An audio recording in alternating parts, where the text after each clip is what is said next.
never in doubt. Never in doubt. Dynamo Kyiv won, Rangers won Champions League qualifier. It's going to be massively, I would imagine, now in our favour, heading towards the second leg at Hampden. A last-second Cyriel Dessers goal gives Philip Clement's team a 1-1 draw in Poland. And all yous were shouting for Danilo, I bet. I bet all yous were shouting for Danilo, and Big Dessers was a man to get us the point. Loads to discuss from tonight's game. I hope everybody watching is doing well. Hello to everybody watching. Hello to everybody in the comments. Please keep getting your comments in, and I will do my best to pick through and grab some and bring them up. I am joined by Stuart, AJ, and Ian. Gentlemen, hello, welcome along to the show. Look, might as well just get stuck in. I could do Stuart all the like, subscribe, follow on all the socials, links in description, and all that stuff. But I'm not going to do that. I just want to jump straight in. Your reaction, my friend, to what was at times nervy, difficult. It's always difficult away from home in Europe, no matter where you go. But in the end, we came away with the draw. So your reaction to tonight's game? I think that's a great result. Anyway, absolutely delighted with it. I don't think a 1-0 defeat would have been all that bad. As you say, I think we'd spoken on pods in recent days where we knew this was going to be a difficult game. They're clearly a decent side. I think I'd mentioned that I wasn't quite sure whether or not the result from the last leg meant that they were really good or Partizan were really bad. I think it's probably somewhere in the middle. I think they are a decent outfit. I think you've seen that at times. But given where we are and given the issues that we know that we have at present, I thought overall it was a decent away performance in Europe. And I'm pretty sure there have been far better Rangers sides than this who would have maybe have got a 1-1 draw away to Dynamo Kyiv, and I know it's in Poland, etc., but would have probably been given some compliments for that. So, I know there is a bit of negativity about there, but I think that we should have a wee bit of positivity about that result tonight, because I do believe it puts us in a very decent position going into the next leg. We would have 100% taken a 1-1 draw if that had been offered to us at the start of it. And the nature of it, that last kick of the ball, you've seen them at the end, they were kind of fighting with one another. That's an absolute kick in the balls to them. So a wee bit of positivity about the place. I think it's a very decent result for us, Martin. It would be so easy, AJ, to be negative about loads of different aspects of our game. That would be the easy thing to do, to come on here and go, the passing at this point wasn't great. We let them through too easy. The defending looked a bit. There's loads of things that we could probably sit here and nitpick and be negative about. That seems to be the go-to thing right now, for whether it's podcasts, whether it's just guys in the pub, whether it's social media. I think sometimes, though, you just have to sit back and take the win when you can. And by the win, obviously, Yeah, I think we're just in a bit of a negative space right now.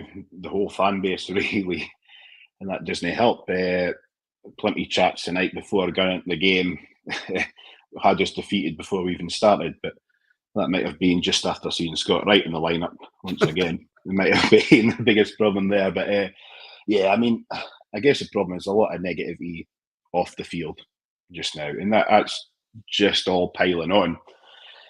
And the fan base is just a negative place, essentially. But yeah, I mean, we got the result tonight.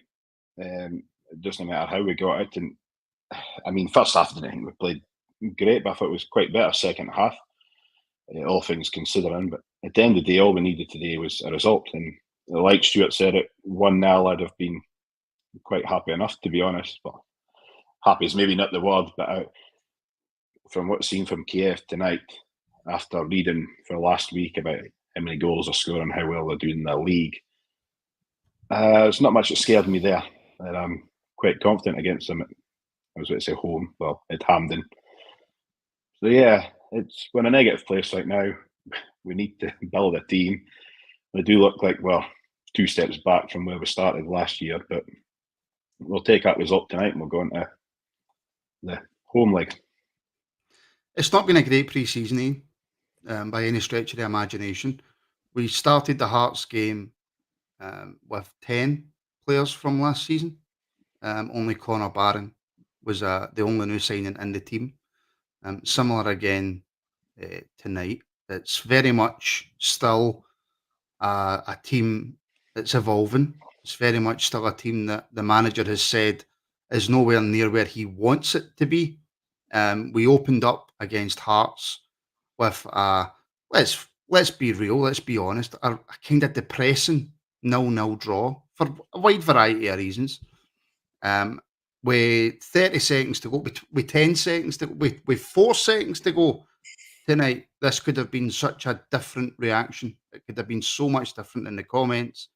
And like I said to Stuart, like I said to AJ, sometimes you just need to take a step back and look at the bigger picture and go away from home in Europe against a decent, not great, decent Ukrainian team in Dynamo Kyiv. Sometimes you just need to take a step back and go, do you know what? That's a good result. It is a good result. And isn't it a bit strange how you look at it that 2 draws in consecutive games are taken in different contexts? I admit most of us were disappointed walking away from Saturday with that 0-0. And a lot of us are delighted to walk away with that 1-1 today. I mean, another level of opposition is completely different. Like you said, they are a decent team. They're not the best makeup of Dynamo Kyiv, but they have got some names in there as well. I actually got quite surprised by how many names they've got in their team. Most of them I can't pronounce. But it was... Yes, there's negative points. We've said that. But credit where credit's due, we never stopped. We didn't give up. We kept going. And there is absolutely nothing, no better feeling than a goal scored, not with 10, 7, 4, with 2 seconds to go. Because pretty much that ball goes in, game's done. Because there was no more action after that. So it's just, I'd like it to be better. Of course I would. I, even when we've won 6 or 7-0, there's still aspects of the game where I've gone, do you know what, we could still be better. But you can't take away that result. That is huge. That goal is huge. So let's just go back to Hampden, because we can score against this lot, and I think with our fans behind us and the bigger atmosphere, I think we might just be a lot better than what we were tonight. And it's another week down the line as well, so more time to get Clement's ideas into their head. Oh yeah, I mean, I try to put as much positivity on life right now as a Rangers supporter as you possibly can. I think we're all trying to do that, to be brutally honest. Lockeye Review, thank you so much for the super chat, helping to support the channel. Thank you very much. Stuart, I'll take this to you. I think we are beginning to see a pattern of play. I maybe want to argue that. Sure, we weren't outstanding tonight. However, there has been an improvement since Saturday. The improvement being, Stuart, that we went up against a team away from home in Europe and we got a result and we showed resilience. Has there been, do you see more of a pattern of play from this Rangers team? Not quite yet. I thought there were first half, and it was just before they scored. I kind of put in our chat that I thought there was a glimmer of some a kind of concerted and organised press from us, and we actually kind of pinned them in for a period of time. Now, it didn't work all the time. I think they were trying to do it at times, and there was a guy that was maybe a yard, 2 yards off, and that had just allowed them to get out. But I thought there was maybe some signs of that. I still think that we would like to see a wee bit more in terms of that style. But again, I suppose that goes back to I'm still not convinced that the manager believes he's got the players on that field that can properly do the kind of style of play that he really, really wants. So again, another game he goes into where he's not got probably the 2 wingers that he wants. been able to start one because Cortez is out injured. Again, Cherny is clearly not fit enough to start. So again, you've got Scott Wright there. So I still think we're a wee while away from that. I would like to see a wee bit more. I do think there was an improvement and a step up from Saturday. I think well, my God, in the opening 2 minutes, we nearly had the same number of shots on target that we did for the whole game on Saturday. So there was an improvement in that way. There are still mistakes and basic mistakes, and I think that's the frustration. I'm sure we'll talk about the goal, but teams just don't really need to work hard at times to get chances or to score goals. So that needs to be sharp. Some of our passing kind of went astray, but I thought there were positives in that, and I would agree that there was definitely a step up in performance from Saturday. That's not me saying I'm happy with it. No, there is clearly, I think even with these players, there's still levels I would say that they can go up, but you've got to hope that quite a few of those players are nowhere near the starting 11 come the end of the transfer window. I mean, Stuart, you mentioned it. So, AJ, the Kyiv goal is a goal that we have seen against us, I don't know how many times lately. I don't think, especially first half, Yilmaz was a mile off the pace. He was having an extremely poor game.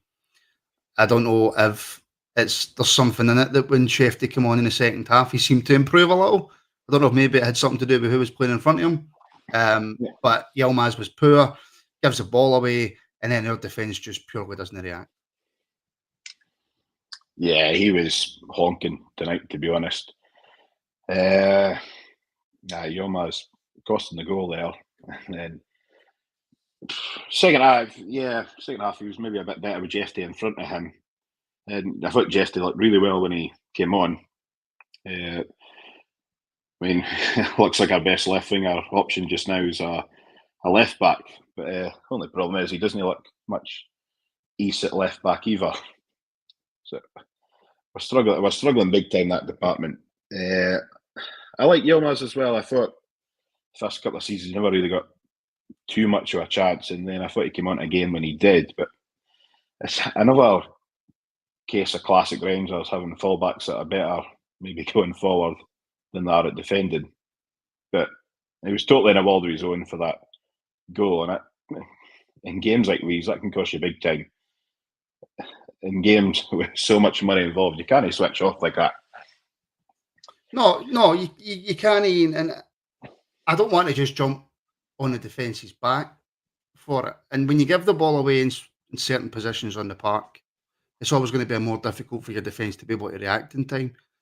Just seems that we are really, really slow, no matter what the situation is with defence, in trying to recover a situation. Yeah, I mean, you've got Yilmaz has got his part of the goal, but you go into the centre back positions as well. They didn't cover themselves with glory in that goal either. Yarmolenko, who is an aging forward player, I mean, great quality, you can't take away with the Yarmolenko's career, but John Suter just drops him and he just walks into the space. Suter was with him and then just stopped running, and Yarmolenko carried on. And that's another mistake there. I mean, Yilmaz shouldn't get beat. He's too slow to react, which is normally something he does. He does engage quick. That's what set him above Borna when Borna was there, that Yilmaz would engage the attacking player. But as you mentioned him, not by name, but mentioned the fact that he probably played better second half due to who was in front of him. Scott Wright offered him no protection.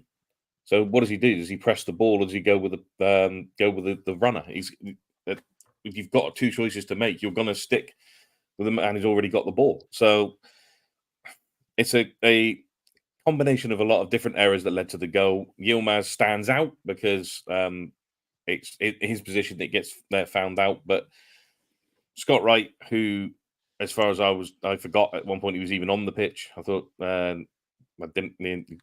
might as well have not been there. And then Suter in the middle just drops Yarmolenko and he runs into the space and bang 1-0. So there's still things we need to work on. I think I'm hoping that Proper comes in and kind of solidifies some positions and starts leading that defence like the leader that he's supposed to be. But only time will tell on that one. But yeah, there's just a comedy of errors that led to that goal going in tonight. I know, and again, Martin, sorry, can I just come in on that? See that right-hand side in that first half? I thought, again, it's spot on in terms of Scott Wright. This should be the end. We shouldn't see Scott Wright again because, it's 2 games he started and done nothing, and then we've had to make a change. But the manager talked on Saturday about having the ability and players on the pitch to almost manage the game and recognise when things aren't going well. So on Saturday, it needed somebody to say, let's calm it down. Let's stop launching the ball and playing 60-yard pass. Let's get it down. Let's make some passes. Let's get ourselves into the game. At some point, somebody has to be saying in that game, right, Scott, right, you need to sit and offer Yilmaz some protection there. If Scott Wright can't recognise that himself, then somebody has to be doing that. And I think that's what we're badly missing within that side at the moment, is some people really leading and directing people across the pitch. Yilmaz makes a mistake. Barron, who again, by the way, I thought had a really, really strong game, probably goes to ground. Again, I think he'll look at that and think, can I stay in my feet and maybe influence it and then suit us? So there are more mistakes. But just as a general, they had an outball constantly on that right-hand side. Yeah. And it shouldn't, players should be able to deal with that rather than let's get to half-time, the manager makes a substitution, and all of a sudden, I think Hutton said it on commentary, I think we've seen their right back get forward once in the second half. It was completely nullified. So, Stuart, can I just interrupt and say that we're about to be joined by Wilf Marshall, who is in Poland. So I'm just sorry. I'll come back to you, Stuart. As I bring in Wilf. Wilf, how are you? Evening, gents. Mate. There we go. We can hear you. Wilf, I will not ask you for your reaction. I'll ask you about the atmosphere inside the ground tonight and the supporters round about you. Reaction during that game. It was quite strange because it's probably the smallest Rangers support I've seen in Europe in a number of years. It was quite subdued. There was the usual bit of singing, not anything like it would normally be. It's very, very frustrating game, and I don't know what you guys have been saying before I decided to dive on and have a quick word with you. Everybody's screaming to get Dessers off because we just couldn't see where a goal was coming from, and then he popped up at the end with the equaliser. There was even cries for get Matondo down the middle if he won't bring on Danilo, just to try something different. But for me, I think you just touched on it there, Martin. The manager changed the game at half time with a substitution when he basically put a left back in left midfield, nullified. They were coming two down the left hand side the entire first half. I was doing my bits because of it. I was going absolutely mental because every single time Ridvan was getting caught with 2 coming on top of me, didn't know what to do. The manager sorted out at half time, so fair play to him for that. But we couldn't see where a goal was coming from in the stadium. I don't know what it was like at home, watching it at home, but in all honesty, I don't think we deserved to lose that game, so a draw is the least we deserved. Yeah, and the support in general during the game, Wolf, there was a lot of people who weren't happy with certain substitutions in the second half. Obviously, Danilo left on the bench as well. I'd imagine round about you did say that there was clamour for Dessers to come off. Are the away Rangers support, I should say, are they happy with the manager at the moment? There was 1 or 2 questions when we saw the team. There was 1 or 2 people querying even the team lineup. The fact that Properda wasn't starting again. The fact that Scott Wright was starting again. There was a few kind of queries. Bear in mind it's been quite hot over here today and a lot of drinks been taken. So people probably said some things that they'll regret in the morning. Like, is he trying to work his ticket? Is he trying to get himself sacked or this sort of nonsense? There was a few comments like that which are just ridiculous. But it's like, Martin, we're all bipolar, but we're all going nuts. Get into the game saying, like, as long as we're still in the tie, everybody was expecting to beat by 2 or 3. Half time we said we'll be lucky to get out of here. still in the tie, and then we'll come away with a draw and everybody's bouncing up the road. It's just football fans, isn't it? You know what I mean? It's just the important thing is we're still in the tie, and they're not a good side. And the one question that everybody was asking coming out of that ground is how fucking bad are Partizan Belgrade? That's a fair question. That is an absolute fair question. And I'll one more question, Wolf, before I let you go, and I'll get back to the guys. Obviously, on the TV, it always looks much different to being at a game, right? We all know that. This Dynamo Kyiv team in person, they didn't look anywhere near what I think many of us expected them to look as we were watching on the TV, considering obviously they've just battered Partizan 9-2 on aggregate. How did they look in the stadium? And if you get any worries about next week? My only worry about next week is we don't score the goals that'll put them out, because they weren't great. I didn't think. I mean, the guy beside me with a couple of minutes to go said we should be embarrassed if they put us out, because they're not a good side. I mean, they had 2 or 3 chances, but Butland only one probably one save to make of any. You know, they're keeping 3 or 4 really, really good saves. You know, as I said, for a come on, I think a draw was the least we deserved. I was very, very disappointed in Dynamo Kyiv, but all I had to go on was the aggregate score in the last round. So we went into that saying, let's just make sure we're still in the tie. We're most certainly still in the tie. If we play as well as we did tonight and take our chances, we'll put them out next week, no bother. Superb. Wolf, thanks very much. Guys, enjoy your evening. Right, speak soon. Cheers. See you later. Bye. I felt like a proper